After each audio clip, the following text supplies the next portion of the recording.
context. High performance is a contextual quality. I mean, we're already introducing the method. All right? How we want to work with context, without context. Okay? Game model. Okay? We talked about it before. The training methodology, healing of the group, emotional planning. Right? Tactic planning. And now we're talking a little bit before about this, but this is a little bit more tactical already. Not as big and general and global as I was telling you here. Probably that one was like in the beginning of everything. Even your president has to be here. What kind of president I have? This is very important also. I have a president that hears me, that is not introducing himself about tactical aspects, etc.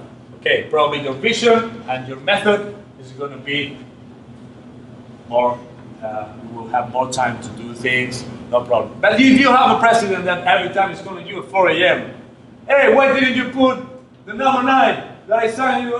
Why you play like this? Why you do? Then probably your vision is going to be his vision. You understand that also? That's why we live over there. I don't know. Here, if we have, well, I think yes, also. Actually, we have. All right. So, we're talking a game model, a little bit. All right? Adjust the model to reality. We talked about that already. Players, we talked. See? We talked about it. About the players, culture, ideas of the coach. All right? Coordinate behaviors. In professional areas, it's very important to manage in a very wise and smart way how you're going to coordinate the behaviors. Because you might have a personality in your house with your friends that is bad for your team, and you might be the one to change. So it's good to have your personality, it's good to have your sign, it's good to have your identity, but to make and coordinate your team, you gotta be a very good observer. You gotta know how to say the things, when you have to be hard, when you have to be a little bit softer, and you have to manage that. Important also, not only they have to change some things, you also have to change some things that the way you are. Because all the coaches, we have also a percentage, very high percentage of ego. We do. It's necessary also. But it's necessary also to take it down. Right? We all think sometimes that we are always right, that all our work is fantastic, that I'm better than, and then we see a La Liga game and we see the coach will do it better because that, how is his name? Zidane? You know? I mean, we have all these things. So, it's not. We are learning. And Zidane is learning. Everyone from the bench is learning, they won. But we have to take that ego a little bit down. So, your players can be right sometimes. Yes, they can be right. And sometimes you have to say, hey guys, you were right. Don't be afraid of that. Because they will take very good that. And you will have more credibility. Okay, relations between players. 1 plus 1 equals 3. I mean, one player can do this. 1 minus 1 equal minus 20. It's very important to know that they are adding, even multiplying. You have to know what are the relationships.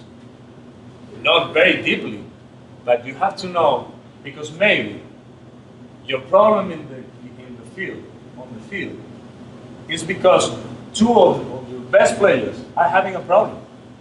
You have to know that. This is duty for coaches. You cannot go over the field to make the training and expecting only to do your tactical things. From the first second you step in, you have to observe. Because every detail you see, you will take a lot of information. A lot! Even when they arrive to the locker room. All right, very important. And now here's more tactically. I mean, we're talking principles and principles, and there are sub-principles of your style, model, identity of playing. The playing, el jugar, the playing. What is this? I mean, we already seen the basic principles, the offensive and defensive. But all these sub-principles and sub-principles and even sub-principles, you create them based in the way you want them to play. And you have to work on that. All right? And creating a code of internal communication. This is important. I mean, you cannot be in the office of your club with your staff and all of a sudden a player is coming in, oh, hello, no. The player has to know how to communicate with the staff after the training. They have to know how to approach to the operations manager. They have to know how to do the things. Don't let them to decide how to communicate internally with the staff of your club. It's very important.